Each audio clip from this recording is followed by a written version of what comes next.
So now I'd like to introduce Dr. Ann Hewson.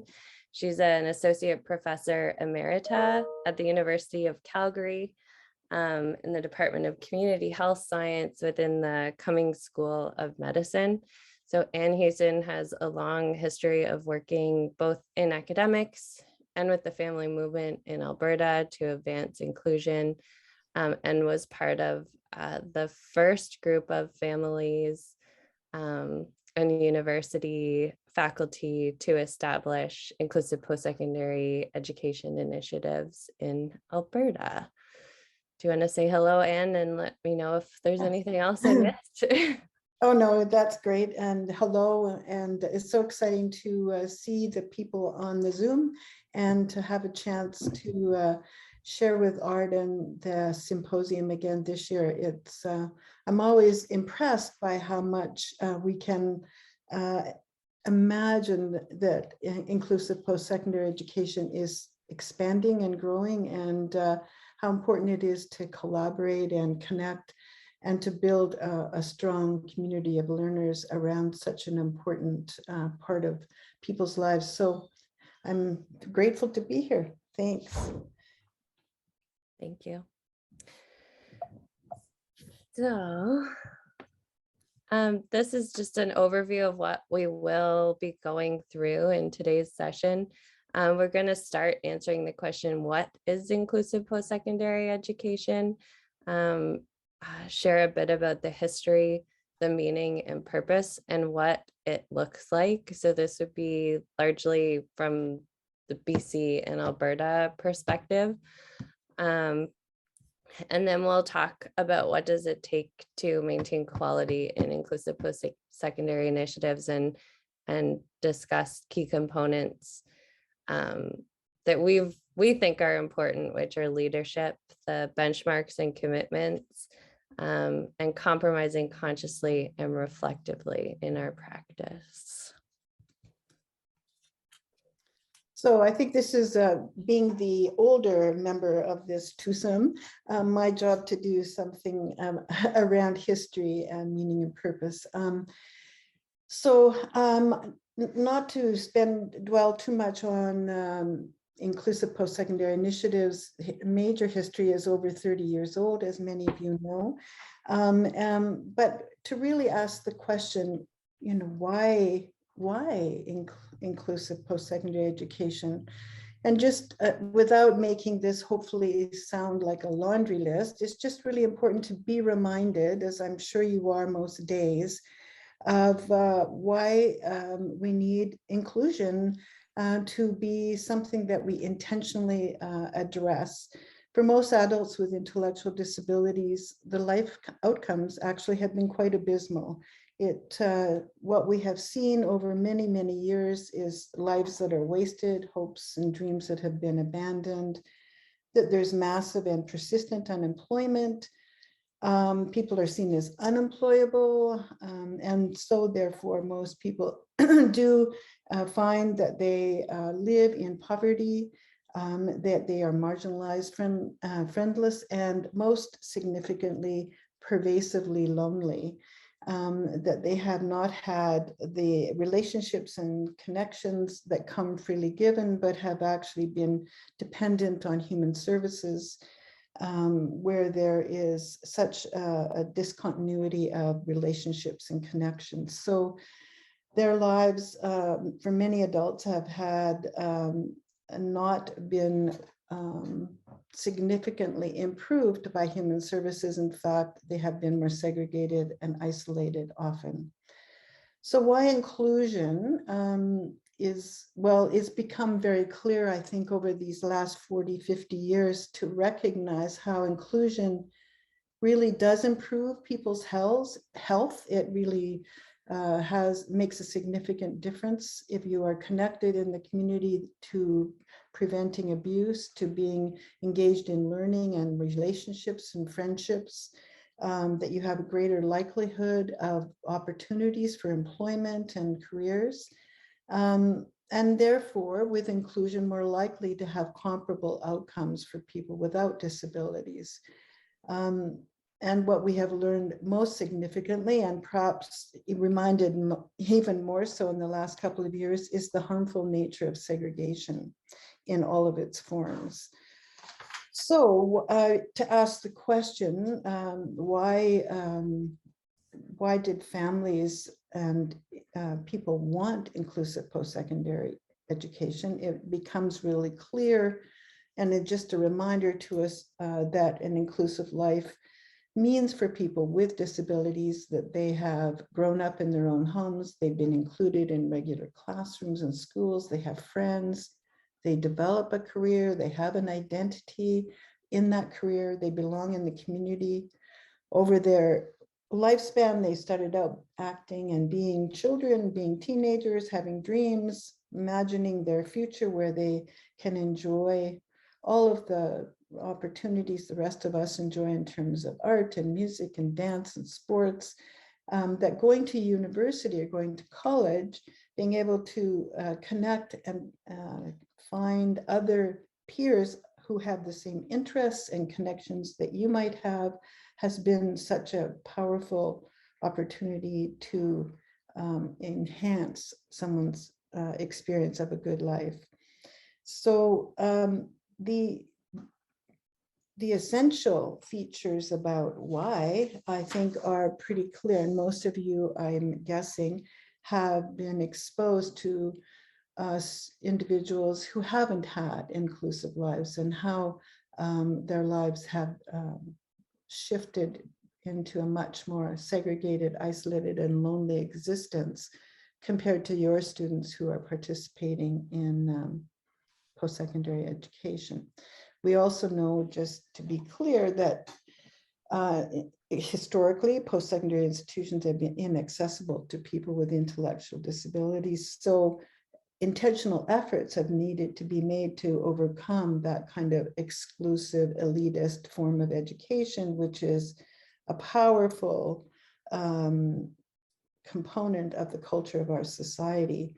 It reminds us, because of the exclusive nature of post-secondary education, that it is a place that requires, it's a setting, it's a location, it's a part of our culture that requires conscious and systematic investment to allow or to open the doors or to bring people who have been isolated and refused access to participate in a way that is considered authentic and real. We'll talk more about authenticity, and it's a complicated word these days, but what we know historically is that people with intellectual disabilities have often lived human service lives, or service delivery has been a kind of a parallel life that's been in pretense of the real life that people without disabilities experience. So the word authentic is an important part of considering the challenge historically of taking, bending over backwards to reduce the pretense at an inclusive life and actually support and facilitate a real inclusion. We know for sure that inclusive post-secondary education is one of the many ways that someone can increase the likelihood of a good life for any Canadian, regardless of whether they have a disability or not. So education is a large part of bringing people into a more inclusive community experience, but it is not all of what is needed. So we know that a larger inclusive life has, or to gain a larger inclusive life is terrifically, systemically, culturally, socially required, intentionally, that it will not happen from everything we can see historically without the support, the intention, and the reduction of barriers in the lives of people who have the same dreams and hopes as you and I have had. So I think the importance of understanding this history can never be ignored. In fact, many of us would suggest that in thinking about the way in which inclusive post-secondary initiatives strategize and build supports and understand their alliances and collaboration work in their post-secondary institutions, know that there is a lot at stake for people who don't have the opportunity to have this one particular kind of experience that can open opportunities into a much bigger and better life. And those are generalizations, but we also have now, I think, enough evidence over 30 or more years to really actually see the positive outcomes. And some of that, I think, is part of what is necessary to raising our consciousness around the strategies that we have successfully or somewhat successfully been able to achieve so far. Arden, over to you. All right. Did I cover everything you wanted, or did you want a bit more detail? No, that's great. I think I'll go into the next slide, which is what does it look like? And then we could invite questions if anybody has questions or comments. So what does inclusive post-secondary look like? I think people who are doing this work know that we often have to really emphasize that there are no separate classes. There's no separate curriculum. Inclusive post-secondary focuses all of the effort on embedding students in that role of student and leveraging the existing programs and structures that are in place at universities. So yeah, even though inclusion is sort of the first word in the title of what we're doing, I think it's so important that we reiterate that, because there are so often assumptions that there's disability specific programming involved in the work that we're doing. So now that that's out of the way, I can talk a little bit about what does that student experience look like. So students in British Columbia, through our partnerships, are enabled to enroll at the campus. They select a program of study, and then from there select courses, and with the permission of faculty are registered in courses. There's different mechanisms, but the sort of common thread between those mechanisms is that students are able to enroll as non-credit participants in the class. That sort of entry point enables facilitators who work with professors to modify coursework as much or as little as the student requires, and also provides flexibility around prerequisites so that students are selecting courses that reflect their interests and help them progress through their program of study. So we do a lot of work to make sure that students are engaging with campus through that sort of typical pathway that other students are using to join campus. So the earlier on in a student's experience that they can identify that program of study, the sort of tighter knit their social group becomes on campus as they interact with the same peers and the same faculty. And so, as well as supporting students in the sort of academic realm of post-secondary, we also support students to engage in the social life of their campus. So this might look like formal participation in student unions or student groups, program specific student groups like the History Student Union. It could also look like informal social life on campus, like knowing where all of the music students hang out at lunchtime and facilitating opportunities for a student to be in those same places and spaces so that they have the opportunity to make connections with other students. And here in BC, we have the inclusion facilitator role. So that is the person who works with faculty, with the campus to identify any barriers to student participation that might have to be removed. They support classes and all of those sort of other groupings that form on campus to actively engage all students, including the students that we support. And we think about how to provide that facilitation in ways that are harmonious with student life. So in BC, none of our inclusion facilitators have offices or identified places on campus where students would meet them. Instead, they meet in the coffee shops, in the study rooms, and all the places where students would ordinarily find themselves throughout their day.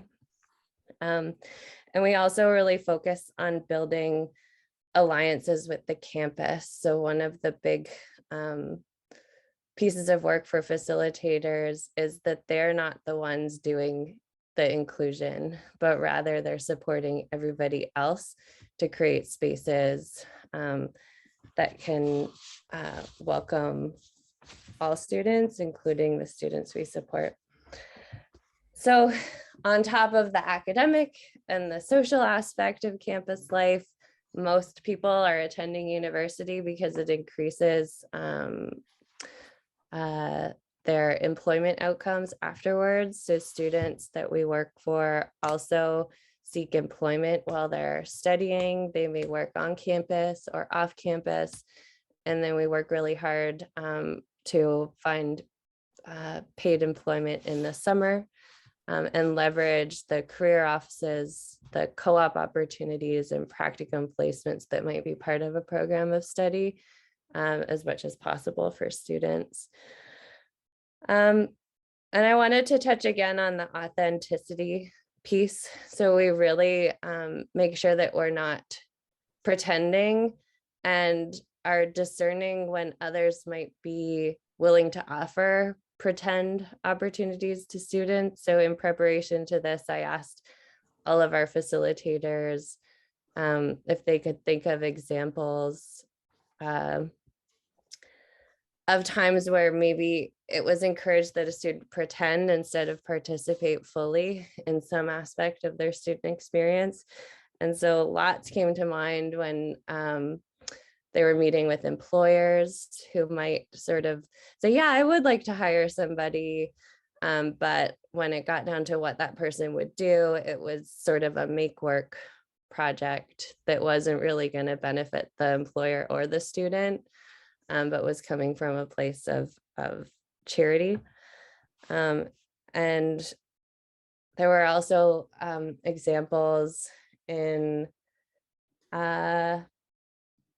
without being too specific, sort of performance-based groups, where instead of having a student be part of a main performance group, they might be separated, offered the opportunity to perform a solo or to do some other piece that wasn't contributing to the larger group. So that's what we're talking about when we're thinking about authenticity for students. But we have learned in the last little while of doing this work that authenticity has a whole other meaning. And so we wanted to acknowledge here that we're using authenticity to distinguish and be discerning from opportunities that are pretend. We're not suggesting that there is a single way or a single experience that is authentic for students, because we know that every student comes to university and has their own history and experience while they're on campus. All right, so that is what it looks like. Students, or I will add, students study for the length of their program of study. So in BC, we're largely at degree granting institutions. So that's about 4 to 5 years. And we work with students from September to June, with that major focus being on academics, and then in the summer on career. And then in the final year of student studies, we work with them and their family and support network around how to keep the student on an inclusive life path after graduation, and one that really reflects their experience as a student. So that might be through career, through membership in the Alumni Association, membership in other groups that relate to their program of study, so that they have a strong foundation to move forward into adult life. So that's what it looks like.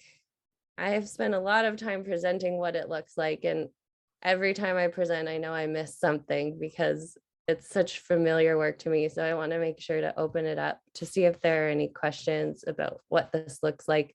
I can speak to what it looks like in BC, and if others want to sort of jump in and say what it looks like on their campus, that would be great too. I'll just stop sharing the screen so we can return to a gallery with the few brave people who have their camera on. Are there any questions? And you can raise your hand at the bottom or just unmute yourself.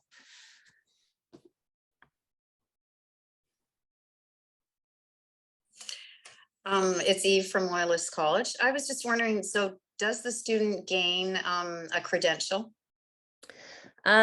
That's a good question. So through our partnership, students receive a non-credentialed program of certificate in their program of study, and they attend convocation with their program.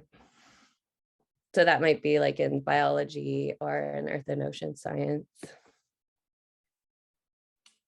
Thanks.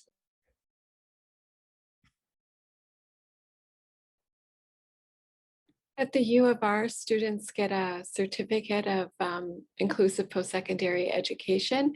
And then as they are choosing to a particular course of study, it might say with we're working on this with the university with, something like with a concentration of studies in, kinesiology or something like that.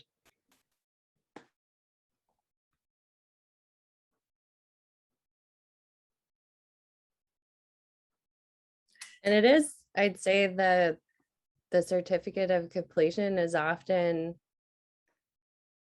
an issue that's raised around inclusive post-secondary education. And some people choose other programs where they get a credential, like there are adult special education programs where you can get a credential. But we've done so the mechanism to enter the university puts students in those really rich learning places and spaces. And so we've seen students learn in fourth year biology courses, things that probably they weren't even sure they would be capable of doing. And so I think what we've seen is the flexibility and the way that somebody's post-secondary education can be individually customized to them has created great learning. And so we also do work with students and their families so that they can communicate that with employers. I think in some fields, like if you want to be a doctor, you need that medical degree, but lots of other fields of study, students go on to work in very different places. Like my degree is a plant biochemistry degree. And this is where I am, but I would say that my university supported me to do this work as well.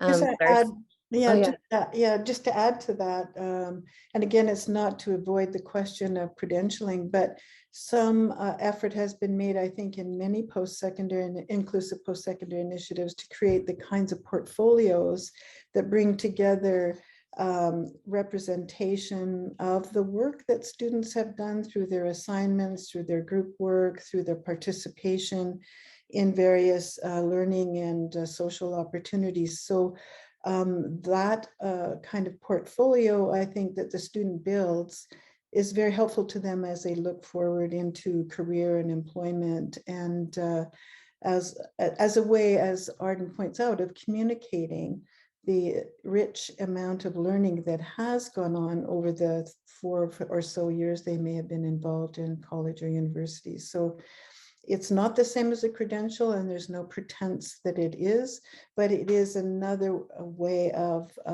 students being able to share who they are and what they've learned and how that's related to their hopes and dreams as they leave university or college. Mhm.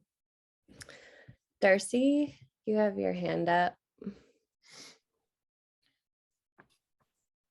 Okay, there's just a couple of thoughts I had, but after this conversation, I think it was such a good question because we've found that that's a question that gets asked a lot about credentialing. Mhm. And I appreciated both of you, your comments, Arden and Anne, because it is such a challenge for us to think about how would we do this in a way that's honest and also, very life-giving to the person. And I think the portfolio is a great idea. Now, I just want to speak as a parent. I'm also a parent, and I've known Anne for years and Arden too. I was very influenced by the work that was done in Alberta and with inclusive post-secondary education. And when it came time for my daughter to leave high school, because she had grown up with this idea, you can do what you want after school. Here are different options. She was very strong about wanting to go to university. And she did go. And it was an amazing experience. And if you ask my daughter, who is now 30, what were her best years in school, she would say university. And our daughter learned things that we had no idea that she was going to learn. We had no idea really. We wanted her to be included. She was always included as a child in kindergarten through 12th grade. And this was like the best inclusive experience. And I can just tell you, so many parents will ask me, why would you do that? Because what's she getting out of it? And I mean, we have a long list of all of the things that my daughter gained, including intellectual knowledge. She worked on projects with students. I had no idea she would even be able to do this. The things that she did, and all of the skills, just like every single one of us, going back to what Anne said, who have had an opportunity to go to university, she learned all of those skills. And I honestly, she is very successful in work. So Mary's dream was to work in theater. Okay, well, that's a big dream, right? And it has been quite a journey, and she's worked in lots of other jobs, including when she was at university. Where is Mary today at the age of 30? She has her dream job. She is working in a theater very successfully as a competent, valued member of that theater community and staff. And so I go back to university where she studied theater and other things, and just, think about how that set her on the path that she wanted. So she had a portfolio like Anne is talking about. There was no, that was a challenge because she was the first student at this university, but you can just never tell with the fantastic work that you're doing, how that's going to impact on somebody's life. So I just wanted to share that with you and say, the work you're doing is really important. And the other thing is, you would have studies on this in Canada, that the students with disabilities, intellectual disabilities who've gone to university or college actually are making much more money than their peers who have not had that opportunity. And the percentage, I wish I had it on the top of my head, I don't. The percentage of students who finish and then get jobs is much higher than the students who go to the more traditional kinds of programs. So This may not be totally up to date, but in Alberta, just on your point, Darcy, over 75%, I think, of students who participate in inclusive post-secondary go on to employment, full or part-time employment, and much higher wage than those who haven't had that experience.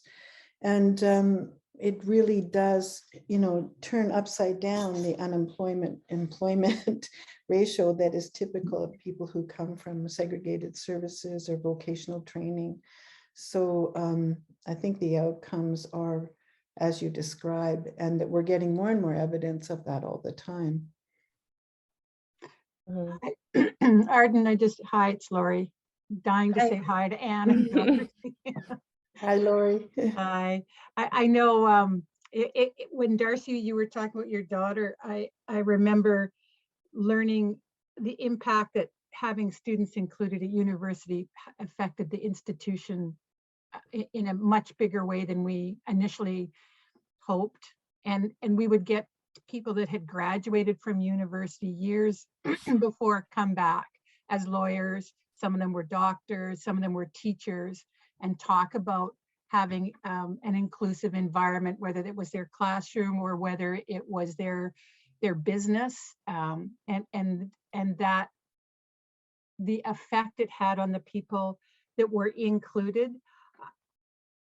I often wondered if we've ever done that. Sorry, it's just Darcy, when you were talking about what that does to someone that's finally had an authentic, inclusive 4 or 5 years as an adult and we value universities so much. I mean, that's a very high status position to have, to be a university student, not a client, not a student in a special ed in the back of a school, not a consumer. And so how that affects a person to have that status and to be included and then go forward from there, it's quite profound. Yeah, I just think the work you guys are doing is so great. I see in the chat, I see, Arden, there's a question about cost. Mhm. And I just wondered if you want to. Yeah, so here in British Columbia, the tuition costs are determined by the post-secondary institution. So some universities and colleges have a fee assessed to audit a course and use that fee for the students that we support. Other campuses, I think Emily Carr is an example where students pay the full tuition fee, and that's because some of that goes to sort of the studio-based and material portions that all students are using in the classroom. But it ties into one point I was going to make around the work. Like Anne mentioned, that there's a persistent effort to understand how universities exclude.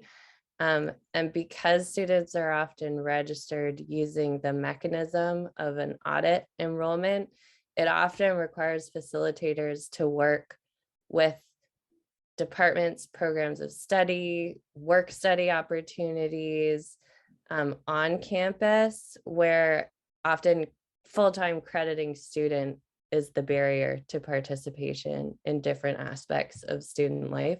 And so we often find ourselves having conversations about the ways that students are engaging, and have had like huge success in people saying, oh yeah, that student is engaging in university in the same ways for the same goals as crediting students. And so of course we would have them participate in our work study program. Sometimes there's some like policy work to do or interpreting of policy to do, and that happens both on campus and off campus. So we have examples where we've worked with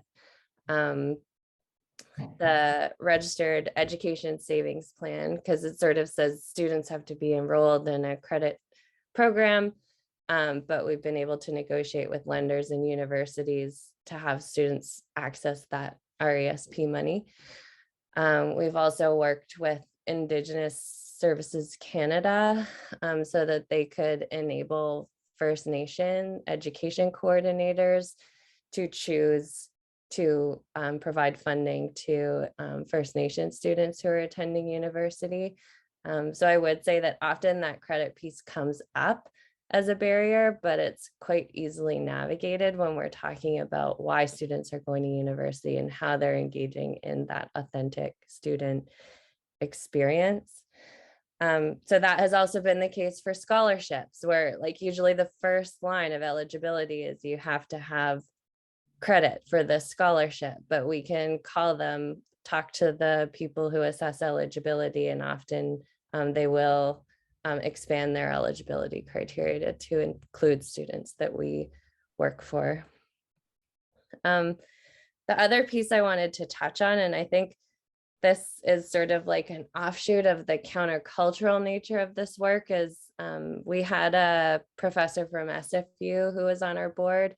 He was in the Faculty of Education at SFU, and a lot of his work focused on like how closely tied credit has become to learning in people's imaginations. And that really, when you understand how people learn and how that learning serves them, it really has very little to do with whether they've got a credit or not. It's really a sort of a systems approach to learning that doesn't necessarily reflect how people learn or how valuable their learning will be. So I just wanted to mention that piece, that I think often we think, oh, if it's for credit, then that guarantees that somebody has learned something. And I think like there's lots of courses I've credited that I could not be tested on that knowledge and successfully demonstrate any competency. And so I think it also goes the other way, that there are students who have taken courses as auditing with modified exams and assignments. So students are completing and participating in all aspects of the course, but it's modified to them and they take away a huge amount without that credit piece. I think maybe just, I'm sorry. No, I was just inviting other people to speak.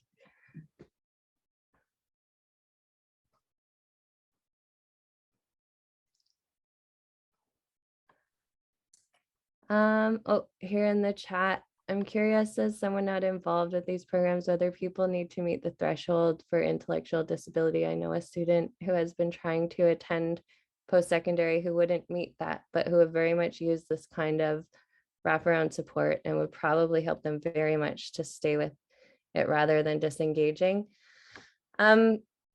That is a question we think about a lot. So we were started by families whose sons and daughters had the label of intellectual and developmental disability and who could not meet the entry requirements to attend the university. And so that has remained our focus. And there's sort of political reasons for that. Once somebody's admitted to the university, there is a duty to accommodate them. And I think that the types of accommodations offered need to catch up with the diversity of students who are now being admitted as crediting students on campus. So I think we have a lot of learning that we could offer those offices around the types of support that really work for students. But we have met informally with people to talk about what do our facilitators do and how somebody might be able to get that type of support in place for themselves. So it's definitely a gap. And I think we're involved a little bit with some of the student services communities in BC and across Canada, and they have identified it. And I don't know how quickly things will change, but I thank you for answering. And I kind of figured that would be the answer, but I just wanted to make sure that I was clear, because it is that challenging, like, you know, it's someone arbitrarily drew a line, right?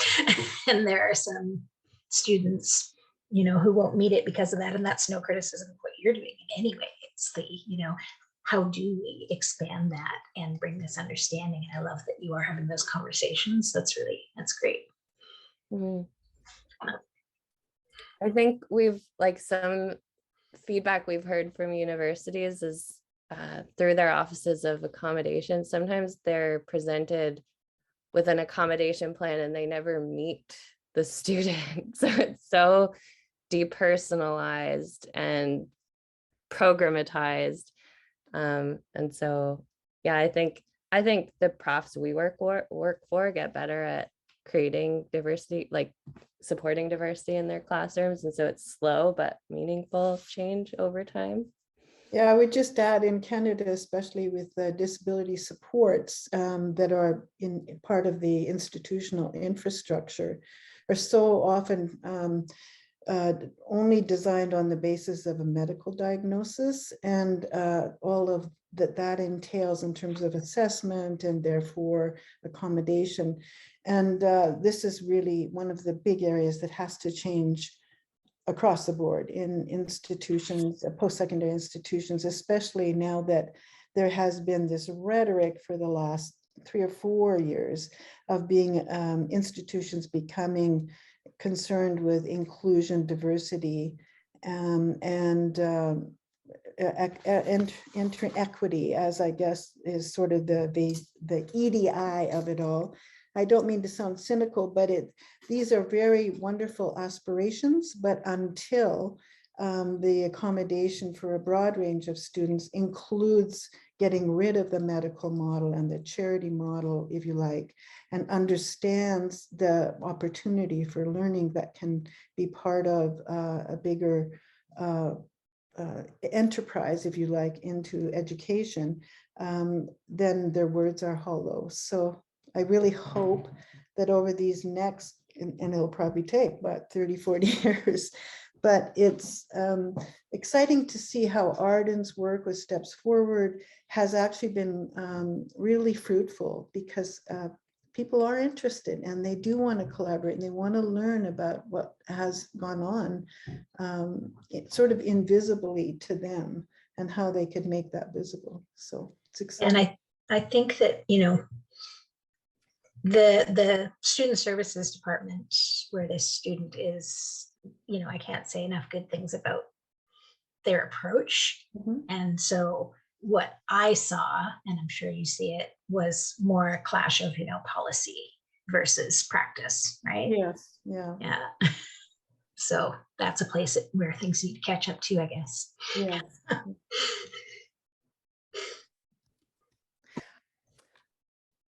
Okay, we're gonna move. We're having a break now? Or? No, not a break, a breakout session where people. That's what I will- meant. That's what I hopefully, meant. yeah. I never continue finished the to- sentence, yeah. Sorry, I cut you off. So I'm Okay. just gonna come back to this slide, and Anne will. Boss you around for a couple of moments, hoping that, you know, it's great. I'm really appreciative of this last few minutes of discussion. I like to pretend that I enjoy doing Zoom symposiums or conferences or workshop, but I actually hate them. And so it's really nice when you can actually interact with a few people. So we're hoping the breakout room will be an opportunity for you as well to talk a bit more, introduce yourselves to your group, share what you have come to hear, why you were here, and your involvement with inclusive post-secondary initiatives that will be useful to the other people that you are sharing the room with. And maybe, not maybe, but what we'd like you to do is to share one question that has come up for you this morning, and identify, if you can, if each of you are identifying one question, a theme that it emerges as you look at those questions that you can share back with us. If you can distill it down, I know that's very reductionistic, I suppose, but often our questions have something in common, and so we can pull that together to find out what might be for your group a single sentence that would describe your questions. That would be fabulous. And if you pick someone in the group to share the theme with us as a larger group when we come back. I'm not sure, Arden, you have the numbers? How many are in a group, do you think? Yeah, I'm gonna set breakout rooms, so there will be about 5 or 6 participants in each group, and I'll broadcast out sort of a 5-minute warning to bring everybody back. So we'll have about 15 minutes for you guys to share. Great. Okay, so are the instructions clear enough? If there's any questions, now's a good time to ask us before you dive into your group. I know we had 8 groups, but I'm guessing people don't know the number of their group. So I'm hoping everybody has identified their group member who will share back, and maybe those folks could raise their hand, and then we'll call on each group.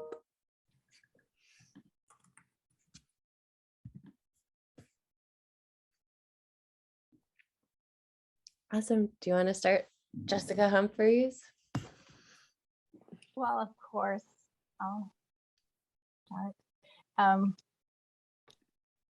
So hi, everybody. I put my parent hat on in our group. I'm excited to say that after spending 10 years helping to coordinate inclusive post-secondary at the University of Victoria, I'm now able to be proud of my daughter for getting into UVic in September. And so one of the things that I couldn't help but bring up in our small group was around the authenticity of relationships and friendships. And so knowing that we had talked a little bit earlier, Arden and Anne, around the authenticity of the student experience in courses and campus and employment, but how do we ensure that we're also learning about the risk and courage that it takes to facilitate in an intentional way relationships and hopefully lifelong friendships that come out of being a student.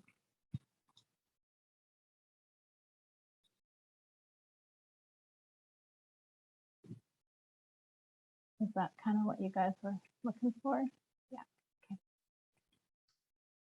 That's a great, I just want to comment, that's such a great question, especially when you tie it to the risk and courage it takes to be intentional and the payoff for that. Mm-hmm. We talked a bit about how sometimes the invisibility of inclusion facilitation has to be visible and the risk and the sort of compromise you take in that, knowing that if you're in a situation, and I can say this just from trying to facilitate authentic relationships as a parent for my kids, that you're often the one that has to make the first move, and sometimes making the first move can blow it completely. And sometimes it can lead to something magical that lasts forever. And so it really does take some, in my experience, some courage and risk taking and a high level of awkwardness of being okay in putting yourself out there and facing rejection and sometimes over and over, but after doing it for the last 21 years, it's worked out in our favor to keep being awkward and keep taking risks and keep trying different things to ensure that they are authentic relationships and, as Arden says, not pretend. Yeah, that's awesome. It fits in a little bit later. We talk about compromise and how often we'll find ourselves being really visible so that we can then pull out as inclusion facilitators. Awesome. Yeah, so I met my lifelong partner at university. So Emily and Craig, no pressure. Sahara is looking for love on campus. Coming up. That's awesome. All right. Good enough. Well, we always try to encourage any sort of dating. Okay. Can I hear from, your name is H. Doucette, but maybe you want to tell us your first name, or maybe that is your first name. Oh, sorry. No, my name is Hope.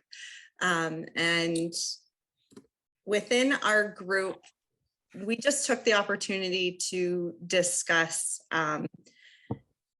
the differences within our programs, and then we chose to focus on what makes the student experience same as versus different than, and the importance of that. And I think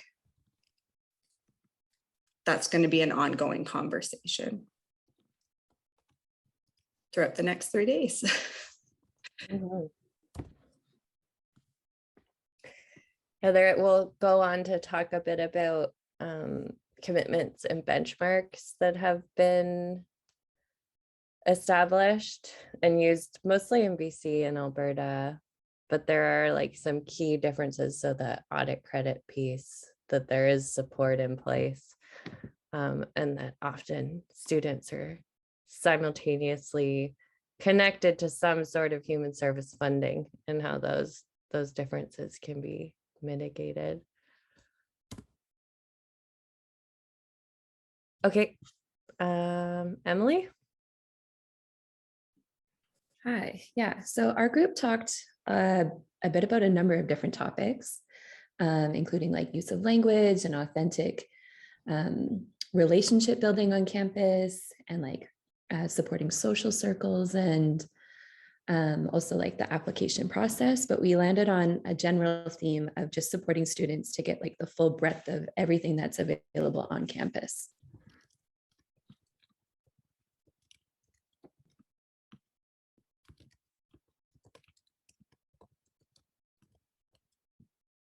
Mhm.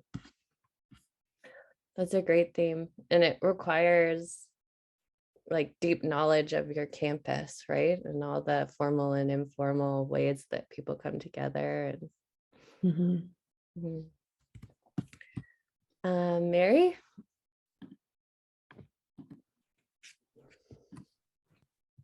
Yeah, our group, we spent some time just getting to know each other, and what an amazing group.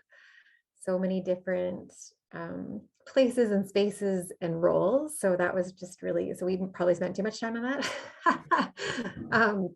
But we did end up coming up with a little bit of a list around, there were some questions just around like the practicality, like how does it work, and gracefully facilitating inclusion was one of the messages around how do you do that within the classroom specifically. And then there was this bigger question, like these systemic questions around where is inclusive post-secondary education at the table with EDI work, both on campus but globally as well, or like more of a macro look at inclusive post-secondary education at the table for EDI. And I think that goes back to that conversation around when is it pretend, or when are we just being compliant, or how do we avoid the rhetoric of saying that we're accessible or inclusive, but not really authentically doing it. I hope that captured it for our group. And do you have a response to that? Well, I appreciate it. It has become a huge amount of discourse in, at least in my university, and I assume across the country. And there's all kinds of initiatives to not only address inclusion, diversity, and equity, but building in all that sort of post-colonial stuff that has been part of the university's challenge. I don't want to be cynical about it. I really want it to be real. And I know there is money and research somehow that is tied to these activities, but they seem to all happen at a high level in terms of the kind of macro discussion. So just to comment, like Mary said, how do you see that applied practically day to day, and where there really is authentic, if you like to use that word again, belief in the importance of education being equitable, and where diverse learners will contribute to the overall campus, not take away from it. So it's a big, big idea. It's lots of aspiration to it, but honestly, as yet, we haven't got legs to stand on. Mhm. And I recognize that when we have engaged those sort of positions in the universities, like the coordinator of EDI, a lot of it is focused on the university as an employer and how they promote equity, diversity, and inclusion in their workforce, which might mean there is an opportunity for Voices from Inclusive Post-Secondary to share how we do this. And there's also a session on day 3 that will be facilitated by Charmaine in Inclusion Alberta, speaking with faculty who are trying to raise that question of authenticity in their own institutions as different ideas are presented that we would say might be old ideas packaged as new social innovations, but perpetuate the same assumptions about students with disabilities. So I would add one more thing, Mary, and I'd be interested in your comment, maybe in your group. One of the things I'm seeing in my university is this the cultural practice of, in the name of equity, in the name of supporting diversity, creating scholarships or creating programs of study that are specific to Black students, to Indigenous students, in a way sort of creating cohorts that are segregated, if you like, segregated without any conscious awareness of how this has been the practice for hundreds of years. Is, you know, in the attempt to include people, we have to group them together in order to address the inequities. So it's really complicated, and I think lots of people who are at the high levels thinking about this have had no experience really in understanding exclusion and rejection and congregation. all right. I'm ranting now, sorry. Yeah, I'm going to move on to Craig. One sentence, Craig. Okay, sure. Michelle, sorry, I saw you put your hand up as well, so feel free to add whatever. I wasn't sure, we didn't really establish who's going to speak in the group, but basically ours, I think overall, a lot of the similar themes, but I think the main one we found was like the barriers and how we can continue to remove them, whether it's institutional, just like Anne was going on about, which I agree with everything.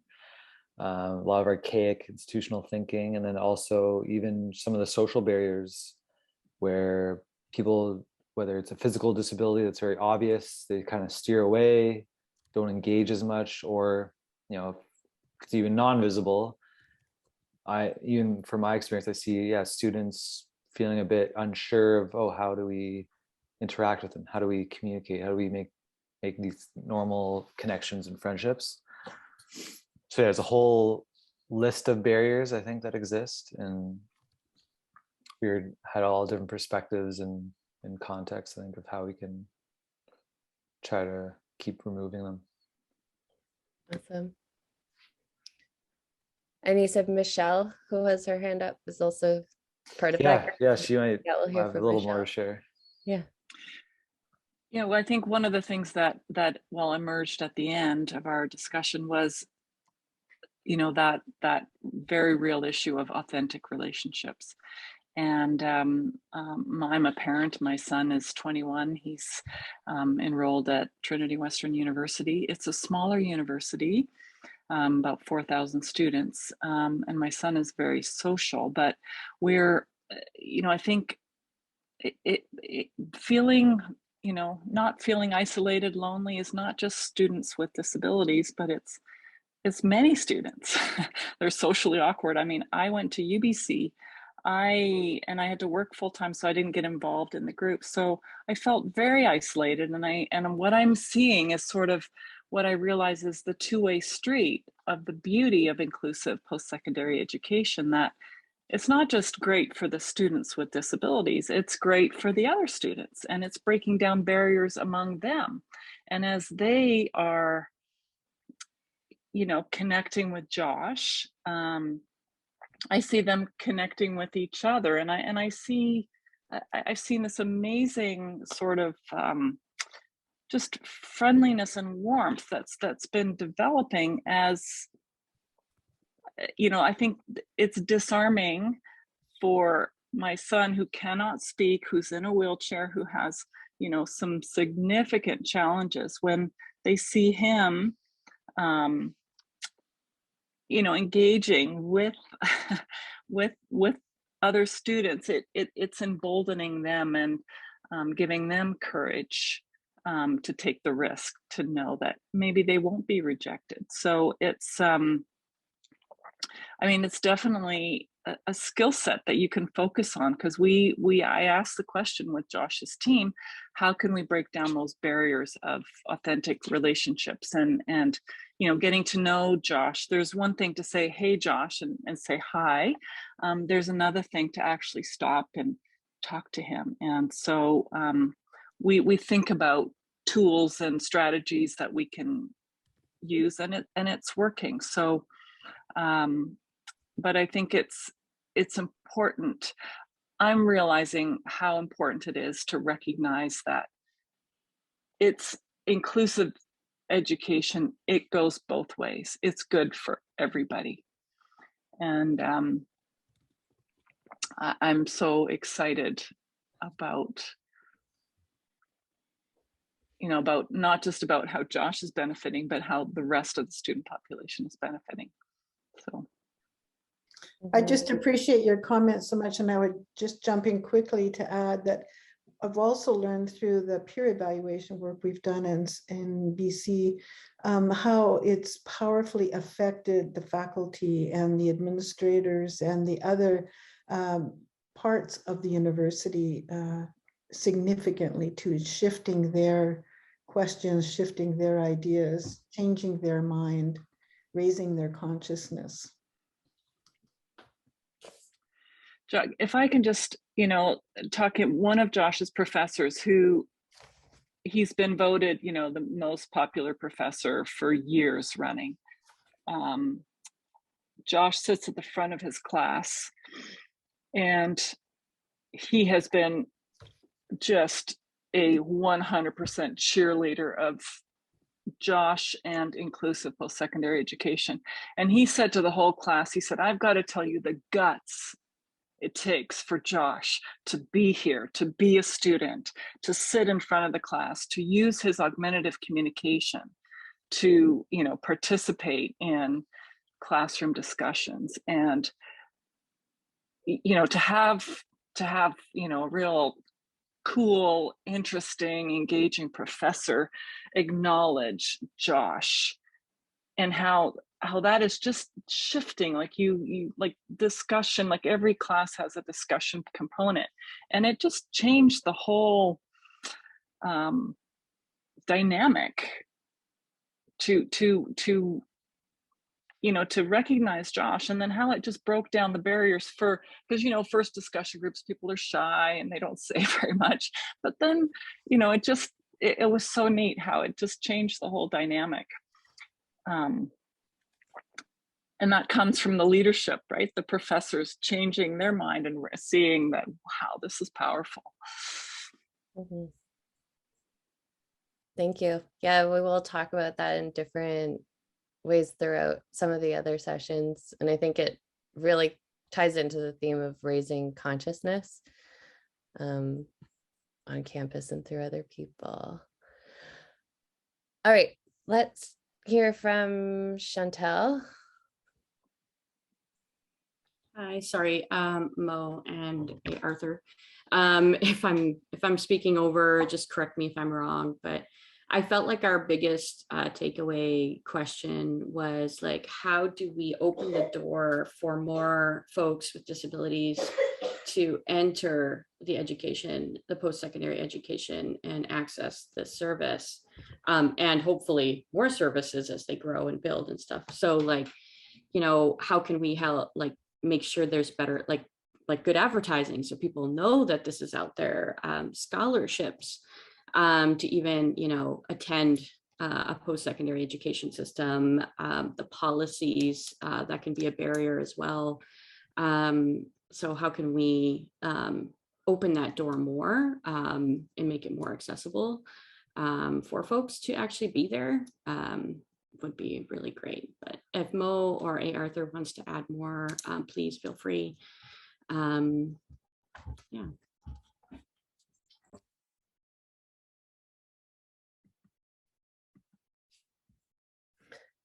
All right, we'll move on to Tiffany, and if Mo or Arthur want to add, we'll come back. Hi.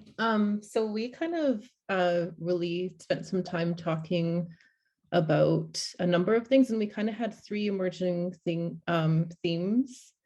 I think Faith and I had some similar experiences, how some of our really strong allies have started to announce their retirement, and how that some of those allies are true, like believe in authentic conclusion, and how that could create risks, and how much capacity building, like as initiatives, we need to work in creating more authentic relationships with those allies, so there's more opportunities for students. And then we have Lisa, she's in a different role, and they're looking at their Accommodations and Accessibility Act and how initiatives should be included in that Act BC, not as an afterthought. So that was another really unique experience. And then we also third discovered how Faith and then Alberta, that kind of what makes an authentic student experience in course numbers students take. So in one area, a student might take one course for a period of 4 to 5 years. BC students typically take 2 courses. And then in the one, is it Camrose? Yeah, Camrose, they take 3 to 5 courses. So just thinking of how course numbers can create an authentic student experience. Mm-hmm. Sorry, that was a lot. We kind of ran out of time because it was such different perspectives. No, that's great. I'm gonna rush everybody a little bit, and I apologize, but just so we can try to cover the rest of the content, we'll move on. We had planned to have a 5-minute break. Are people okay to keep going until 11:30 or till 11? Sorry, maybe a little over 11. All right, so we'll jump back into our slideshow here. So in this next section, we're going to talk about what does it take. And we're going to begin with a video that talks about purposeful leadership. And this was, I heard this academic speak about leadership for change versus leadership for innovation, and how there is a distinction between the two, that with leadership for innovation, or that leadership for change, there's often a shared vision of where you're going, and you just need to convince people to come there with you. But for leadership for innovation, it's often unclear exactly where you're going, how you're going to get there, but there's often a shared purpose. So we're just going to watch this video here and just think about how it might apply to our work in inclusive post-secondary.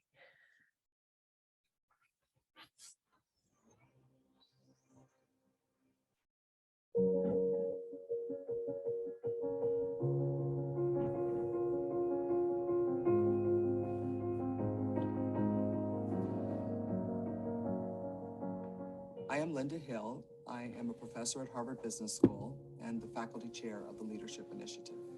What I do see happening in companies that are able to innovate and really sustain their success is that they have broadened their notion of what innovation is about and who can do it. And once you begin to do that, you think about how do you build an organizational context that will allow people to be willing and able to engage in what is really hard work. So the thing we do need to remember about innovation is it's really emotionally and intellectually taxing. I had the privilege of studying the person who led Pixar, the founder of Pixar, and it took them almost 20 years to create the first computer-generated movie. Now, of course, they're mainstream, but we forget how long that process can be. Or even when I looked at Google as they were trying to develop the infrastructure for YouTube, it took them almost, I guess, 2 to 3 years working, as they described it, at breakneck speed to actually come up with a way to store the data. So we sometimes forget how patient we have to be, even if we're working really hard and quite committed to something. So what I see in organizations that are able to innovate today is they really take seriously what does it take to do breakthrough innovation, but they don't just focus on the breakthrough. You know, innovation is anything that's both new and useful. It can be about how we do products and services. It can be about our business model. It can be about our process, how we organize. Some innovations are everyday, some are more breakthrough. So because they have this broad definition and they see that other people and everybody has a role to play in that process, they build in the organization that sense. They build a culture and the capabilities required to actually utilize the talent in their organization. So I think when you begin to do that, you have a different mindset about what your role is as a leader. If instead you see your role as a leader as being the person who has to come up with the great idea, create the vision, get people to, follow you to that vision, then that is about you, and you sort of focus appropriately, I suppose, on making sure that you can get that done. You set up things for that. If you instead think that it's really a collaborative activity that diverse many of us have to be engaged in, you hire differently, you really focus your mind as a leader on other things. You really focus it on what is it going to be the culture that we need? What are going to be those capabilities? Because it's not about me, it's about me engaging in a process with my colleagues to innovate about a whole range of issues or challenges or opportunities that we're going to see as we're doing business. So I think fundamentally collective genius is about the idea that most innovation is a result of collections of individuals working on a problem together or working on an opportunity together. And indeed, you do have different slices of genius that you bring together to do that.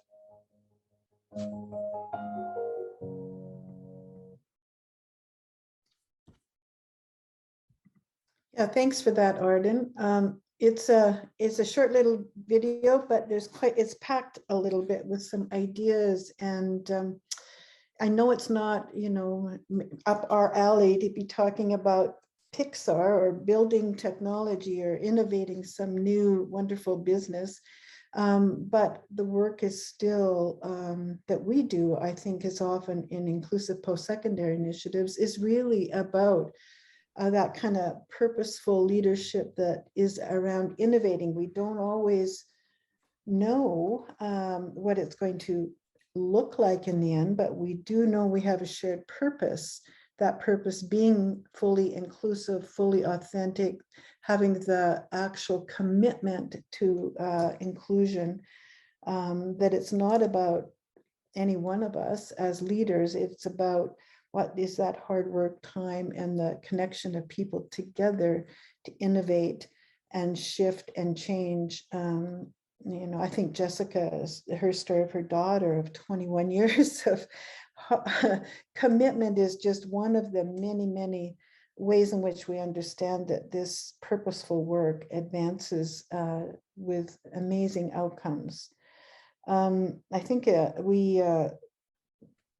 we're aiming for those embedded experiences that students have within the structures, the routines, the rhythms of the post-secondary initiative. And so you really have to, as a shared collaborative innovation together, understand and learn about how that institution, how that culture, how that structure works, and how it benefits students who are getting the most out of their post-secondary education. Someone mentioned that they went to university, but they had to work, and so they really weren't engaged in lots of the social life, and that's true for many people. So that we're not speaking about that sort of type of exposure to campus life for people with intellectual disability. We're really talking about how can that be the full-on experience in, the full meal deal, if you like, of everything that university life can offer. And that's what we're aiming at, to innovate ways to support that. We don't know about every practice that a facilitator will need or the strategies they'll need to achieve that. And that's why it's so much about understanding our overall purpose in order to learn and to make changes based on what we know about the student. so many students come to post-secondary institutions with a history of, being fully oppressed, having been isolated, having been rejected, having been traumatized by their social experiences, where they've been lonely and isolated as well. So we can't always assume that every strategy will work for every student. And that's the power of innovation, is to understand how to individually get to know the student, understand what is needed for that kind of support, and to recognize their history in order to take advantage of their classrooms, of the cultural experience in the campus, and how their contribution to that campus life, to that classroom, can be enhanced and empowered so that the student is, in effect, if you like, in the language of this businesswoman, innovating change in the most powerful and direct and applied way.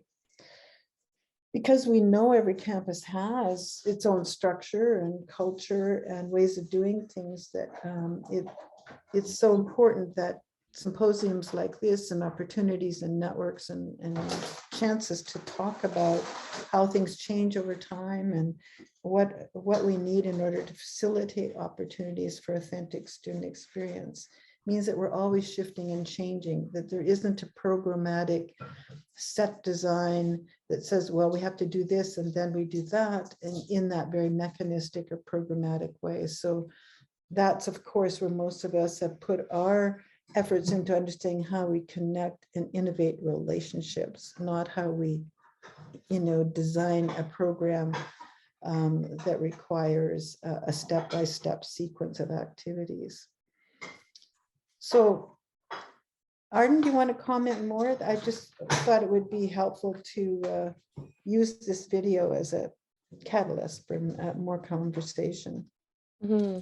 And I think it sort of sets us up for this next piece, where we're going to look at this document, which some people may be familiar with. We try to highlight it at every symposium, but these are benchmarks and commitments for inclusive post-secondary that were created a few years into the work in Alberta on inclusive post-secondary education, and something that have used in it was developed as an evaluation tool, and we have used it that way. It also is used to in our training activities, in our reflections on how we do the work, in the decisions we make every day. It's something I have in my back pocket constantly. And I think our team, MVC, refer back to it quite often. So we just wanted to highlight these benchmarks and commitments, and just describe how they might be used in that innovative space where there isn't a clear picture of how to move forward, but decisions have to be made and action is important. So the benchmarks and commitments are really helpful because we don't always know how to communicate or interpret a belief or assumption or a set of values. And I think that's what has been the purpose of inclusive post-secondary education. So the commitments help us break down this purpose into components that we can begin to observe and reflect on. And the benchmarks help as guideposts for reflecting specifically on the different contexts and opportunities that play out on campus, and how to figure out how the student experience is coherent with the experience of other students. And so we did want to take some time to go through each benchmark and commitment, because it was some feedback in the last symposium that it would have been good to ground the conversation in this content. Just to quickly add a moment about the benchmarks as a measurable tool, I think we do still live in a world that wants to see evidence of what we do, and we need that too in order for us to be articulate about what we're doing. So it also is an opportunity when we understand those benchmarks, to see how we can continue to improve and continue to innovate and continue to learn. So just want to add that as the value of benchmarks. Mhm. So these are the commitments that have been articulated in this document. And I think Anne was going to touch on the first one, and then we'll jump back and forth to try to keep people awake. The first one, the demonstrating confidence and the positive possibility of lifelong inclusion, is that kind of a grounding about a belief system is such a challenge for many of you. I'm sure you've been asked this question at times, well, why does it matter? So what? You know, isn't it just that we want people to be happy, and maybe they're happier still in less demanding, less challenging expectations, that they'll be possibly better as a life. So we just want to talk about, in our understanding of these commitments, that we are fully of the belief that we have to assume that lifelong inclusion is our purpose. Mm-hmm. The next one is that we support an authentic student experience. So we've talked a lot about the language we're using here, the term authentic. And in this commitment, we break down some of the facets of an authentic student experience so that we can begin to identify what an authentic, so that we can be discerning about authenticity versus pretend. So in the document, it breaks down the student experience into academic, social, associational, employment, and family contexts, and looks at how the experience of going to university relates to those contexts for students who are gaining the greatest benefit out of their education. So again, this is sort of saying a second time what Anne said, that we're looking at that standard of the student who's getting the most out of their experience. I think as facilitators, and this is something that I would reflect on, is, well, when I was a student, I didn't do this or I didn't do that. But we want to make sure that we're facilitating to that highest standard, so the most opportunities are available to students who might otherwise have very few opportunities to engage in all of these contexts.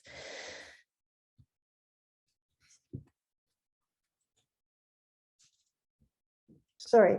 So another point we want to talk about for a moment is minimizing difference.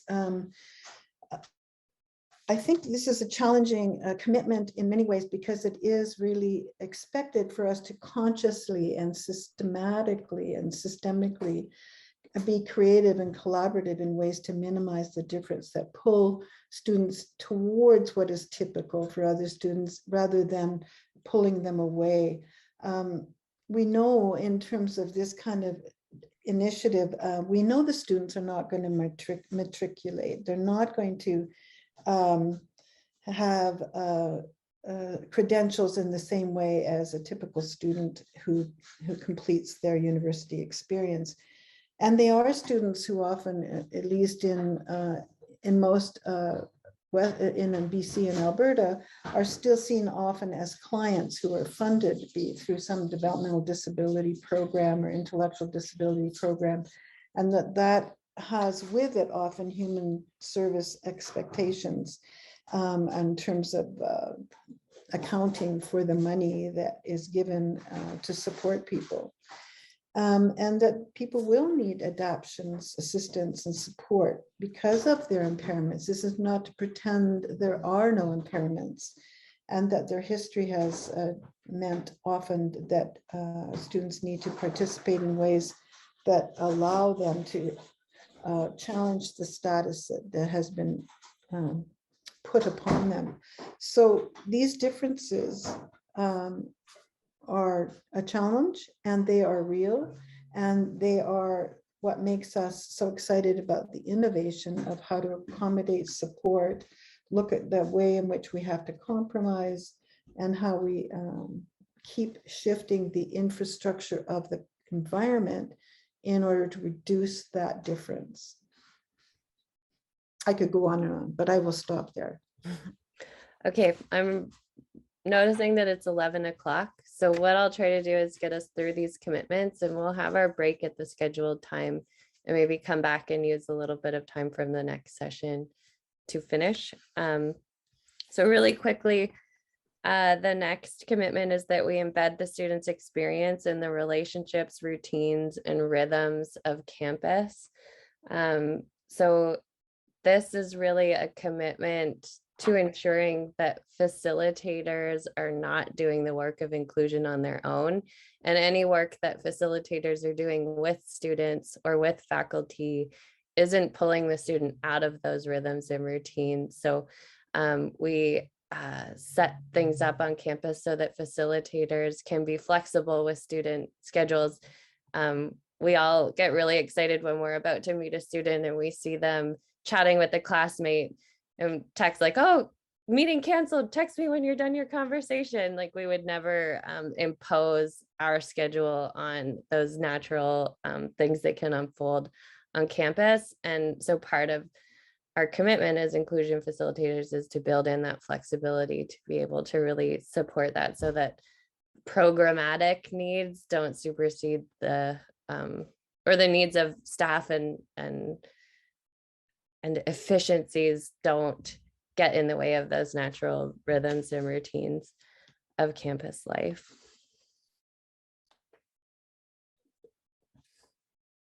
So I'm sorry, I lost track of timing. Are we going to stop here, Arden, or are we going any further? We'll finish the commitment. So we'll go a little bit long and then we'll break. Okay. Okay. Okay. So just speaking quickly about then the relationship with student families, not to slide over this, how important that is to encourage families and the support of families in the lifelong commitment to inclusion. We know that inclusive post-secondary initiatives have been the dream and hopes and leadership of the family movement and families and their allies. So it's a very important recognition of their leadership in continuing to ensure that inclusive post-secondary experiences lead to more lifelong inclusion. That means, in terms of the work that the facilitators and inclusive post-secondary organizations do, is around sharing the gifts and knowledge and strategies that have worked and how to invest in those into the future with families. And that families have not always had the opportunity to develop the dimensions of leadership that they could. And these experiences at university for the students being at university or college or technical school have actually opened doors for families to continue their leadership and to have the highest expectations to keep a student, once a student graduates, to stay engaged in inclusive employment and a home of one's own and having freely given relationships, as opposed to shifting back into human services and day programs. And the next one is we practice reflection. So as much as we say there's not one way to do anything, I would say reflection is required in all inclusive post-secondary initiatives. So we make a commitment to building in the time and the community of practice with our facilitators to practice reflection. It's something that requires intention, because naturally as humans, we don't really like to reflect that much, most of us, most of the time. So it does require creating space for that, where we can reflect in action on what we're doing, reflect after action on whether what we've tried is working or not, who's it benefiting, why do we do it this way?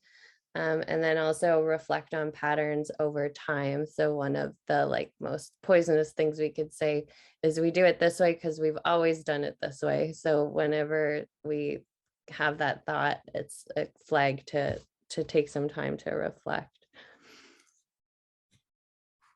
And safeguarding is such an important idea. It's a big idea, considering that we have a long, long history of exclusion, rejection, and marginalization of people who are different.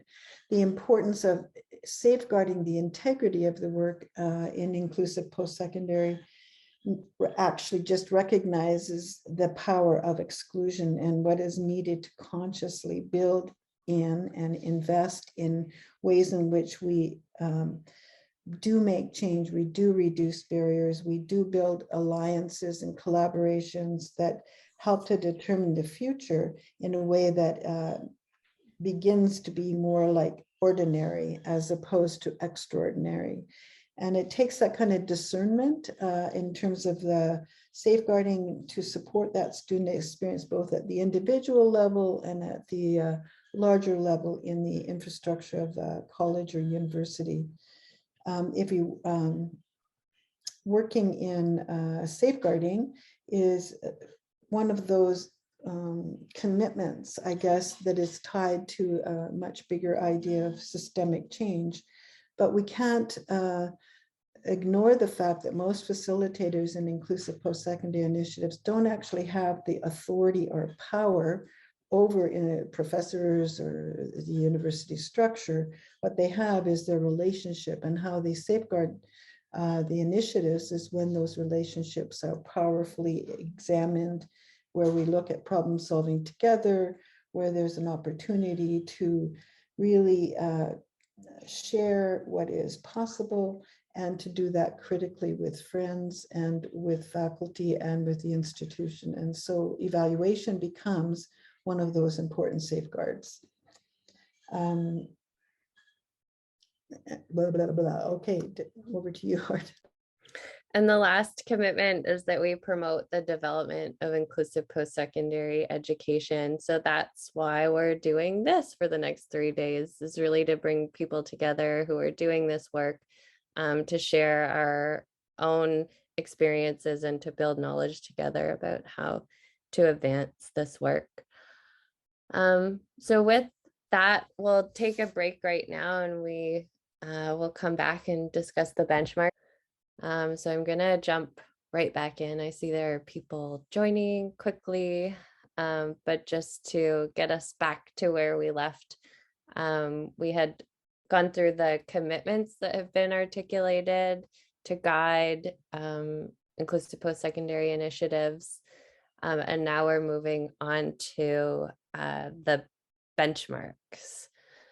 And the idea, sorry, just jumping in with how is a benchmark distinct from a commitment? Very briefly, they ground us in the purpose of the work, and benchmarks are a way of asking questions that we can seek evidence and measure or evaluate or look for those instances, those examples where it would demonstrate the commitment.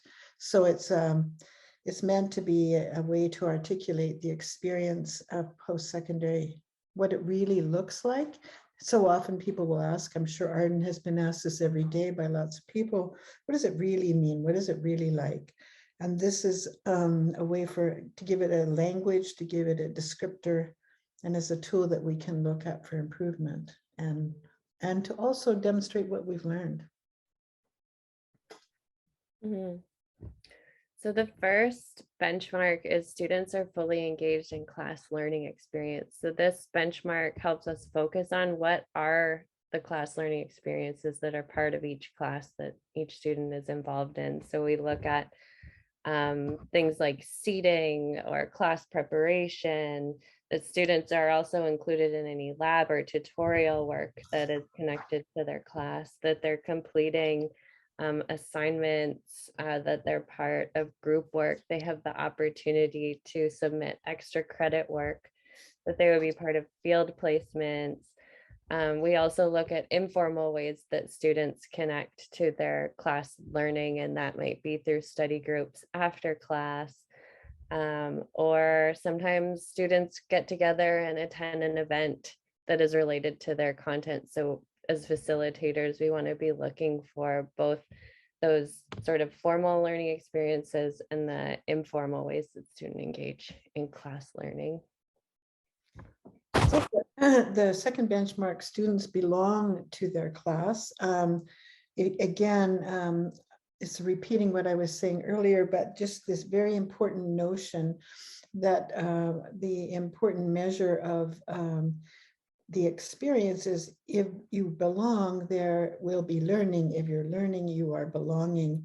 And in the classroom, that means the instructor takes responsibility for the student, not the facilitators, and that their engagement with the class is meant to be drawn on by the faculty and by other peers in their classrooms. So one of the measures of that, of course, is when fellow students recognize the student as one of them, one of their class, where they belong in the group work and informal discussions and activities. And so it's that opportunity to examine, to ask questions about how does the instructor influence the students in terms of their membership?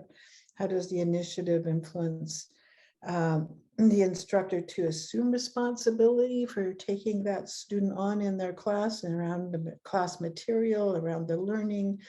And also, how does the initiative encourage instructors and fellow students to take on sometimes greater responsibility for the student who might need some support? So the assumption is belonging is essential to learning. Belonging leads to positive relationships, and alliances are building all the time when there is full engagement and participation, and it's the most powerful way of embedding the initiative. And it's also a way of dealing with problems as they come up, so that you have built alliances, you have a built relationship, you can move forward. And the third benchmark is that students pursue a coherent course of study. So this is how we look at what is coherent for any student from the point of application and admission to post-secondary through to convocation and involvement in alumni associations. So it plays out in course selection. We make sure students are part of orientation and that their participation in orientation reflects their program of study. So there isn't a separate or special orientation for students who are part of inclusive post-secondary education, but their participation in all these aspects is coherent with students who are in their same program of study. We look at the process of class selection and registration. And an example of how the evaluation process really raises consciousness around these benchmarks was one conversation we had with a professor at a campus where we were talking about course selection and how do students in this kinesiology cohort select their courses. And he let us in on some tacit understanding of how they're picking courses where everybody knew the one section that kinesiology students would be in, and as facilitators we may not know that about the program of study except for through our relationships. And so it was really a key learning piece for us, that we can follow an outline program of study on the website or a program planning sheet, but sometimes there's other pieces of coherency that might be unwritten, and that it's important to be conscious of those things and be seeking them out. And really the only way to do that is in relationship with other students and other faculty. Okay, another benchmark looking at the student benefits from and contributes to campus life. And obviously the benefits and contributions are connected. So the notion of real contribution is something that is significant to look for evidence of, where the student is actively engaged in a way that is not just about charity, or is not just about tokenism, but is actually fully engaged in the various celebrations, traditions, athletic events, social gatherings, the plays, the concerts, whatever's going on in campus, various lectures that may be different than their own course of study. And how the initiatives support someone to be engaged in those things, of course, means taking on the dimension of campus life that isn't from 9 to 3. It is really about having a much larger commitment to a full-on busy life, if you like, that doesn't work in the same hours as a as a business office. And the way in which contribution, I think, is really important is examining how does that student reflect and strengthen their own interests, and in doing so, how they are contributing back to the campus life, where their connections and their ideas and their point of view is recognized and understood, and there's a minimizing of any difference between the student as special, but rather someone who is fully active and engaged. And the next benchmark is that students pursue an inclusive life path after graduation. So as facilitators in the initiative, some things we want to consider around this benchmark is, how do we support students to build up a relevant work history and bridge their time at university with life afterwards? So if students are working random jobs that aren't related to their field of study, that might be less desirable than a student who might intern at a few companies, and that through their internships we communicate their desire for work after university that is permanent and ongoing. So really leveraging every opportunity, thinking about how it will propel students along an inclusive path after university. Bridging the interests and passions that students might develop on campus to opportunities off campus. So in students' final years, thinking about, okay, when you're no longer a student and the history course union is not something that alumni participate in, where are there groups in your community where people who love history come together and discuss that, or engage in that interest? And also sharing or supporting students to share with their families the connections that they've made and that are valuable to them, so that they can be sustained after graduation. Okay, and connecting that to the next benchmark around families providing leadership for inclusive post-secondary education and lifelong inclusion. The benchmark for this is really always about trying to improve the ability to support family leadership, to seek and understand families' concerns, and encouraging the connection of families who have always been in the forefront of caring about and being concerned with a good life and inclusion. So the questions that come up often in these initiatives is the difference between leadership and governance. And these are challenges and questions that are raised by those who've been in initiatives for a period of time to understand how does that family voice and that family experience get not only pulled into assisting initiatives to do the best they can in the infrastructure of inclusive post-secondary, but how that their knowledge as families can inform and advise what's needed around some of the specifics, like application to the university. That was a question that was raised in our small group. How do you apply to get into the program? So these kind of pieces, evidence is also looked at in terms of expansion. And I'll turn that over to you, Arden, to talk a little bit about family leadership and expansion. Oh, I just wanted to include our experience in BC recently, there's been interest to expand inclusive post-secondary education to certain areas of the province. And it's been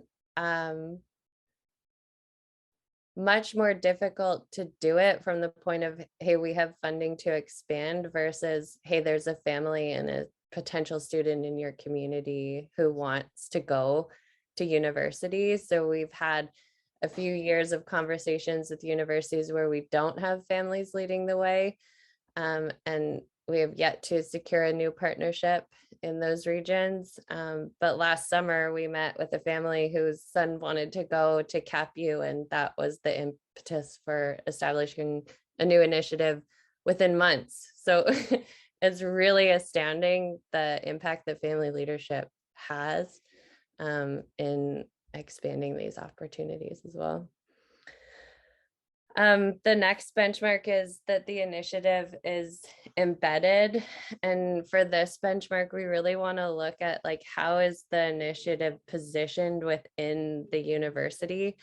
And this is, again, part of conversations around expansion, where sometimes people say, oh, it would make sense for this initiative to be in the Faculty of Education, but we would sort of push for this partnership to lie with a registrar's office or an academic vice provost who oversees the student experience for most students of the campus. It also means that we're building relationships in areas of the campus like residents, with registrars, with student financial aid, to really make sure that people are knowledgeable of the initiative and the purpose of this work. And then also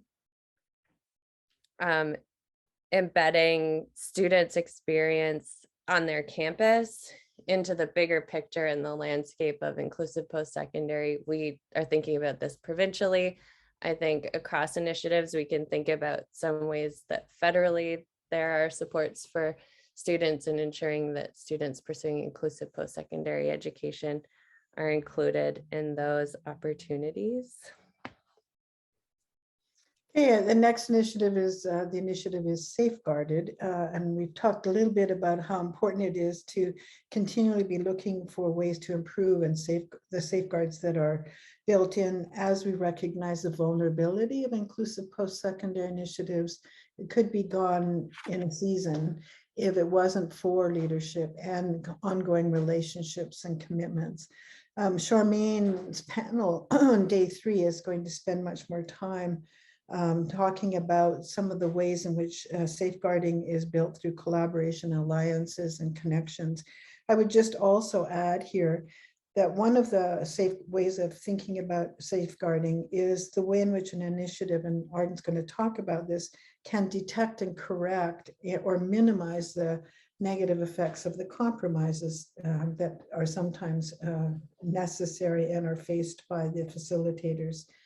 And to really look at how do we make sure we are always examining that, reflecting on that, and ensuring that we don't fall into some of the demands of the human service requirements of the funder that takes and pulls away from the focus on authentic student experience. And the last benchmark is the initiative supports an authentic student experience. So I think we've chatted a lot about how important that focus is for initiatives.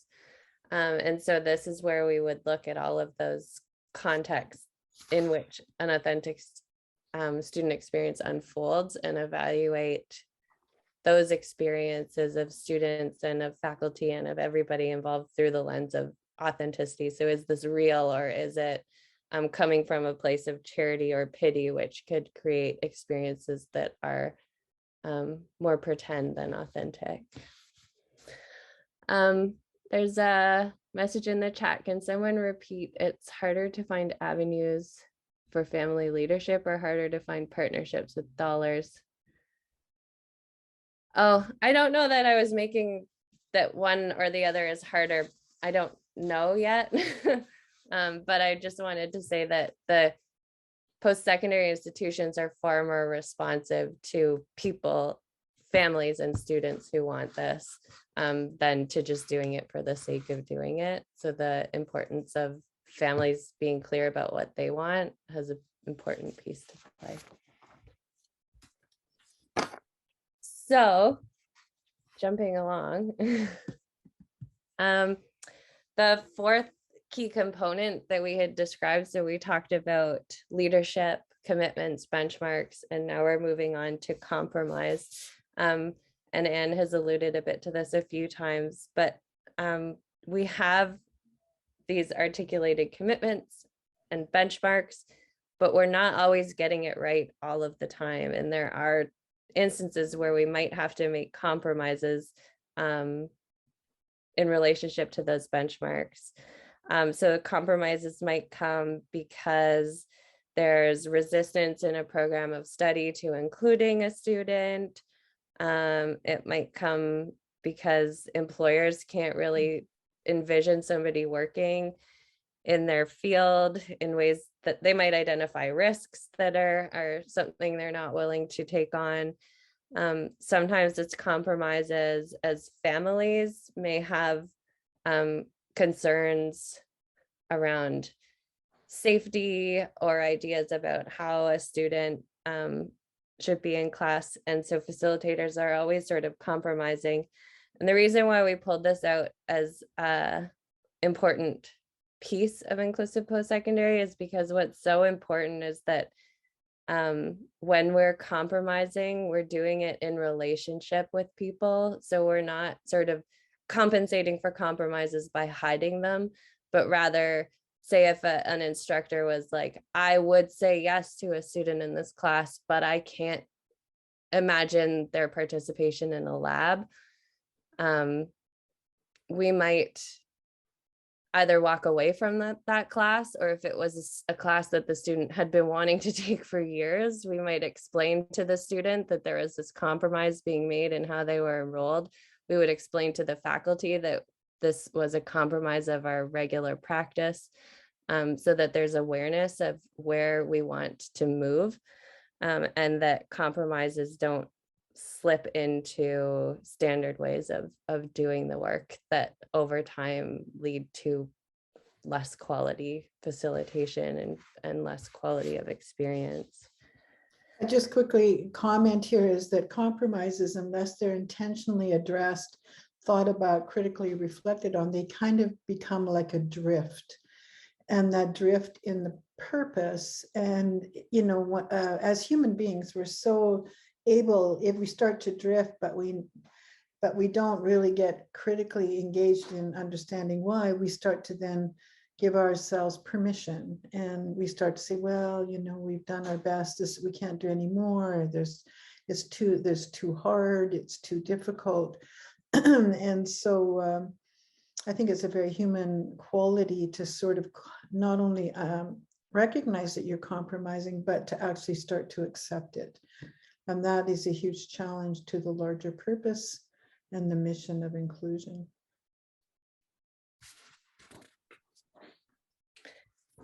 So we'll move on to some concluding remarks. So we're hoping that this session provides context for the work of inclusive post-secondary and the benchmarks and commitments that we deem necessary tools to guide the advancement of inclusive post-secondary education.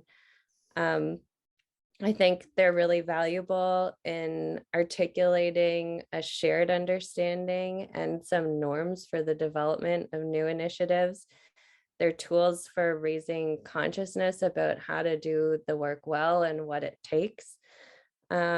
They can be tools for training facilitators who are taking up the work. And again, not to train them in like, here's the benchmarks, now deliver according to that, but training in the context of sort of that leadership for innovation, where they really cultivate a shared purpose for the work. They're tools to help us to be discerning in understanding contrasting models of education for students with intellectual and developmental disabilities and contrasting models for the ways people might be included or co-located on campuses. And they're also great tools for communicating with post-secondary educators, with employers, with families, because they really have done a good job of articulating that shared purpose.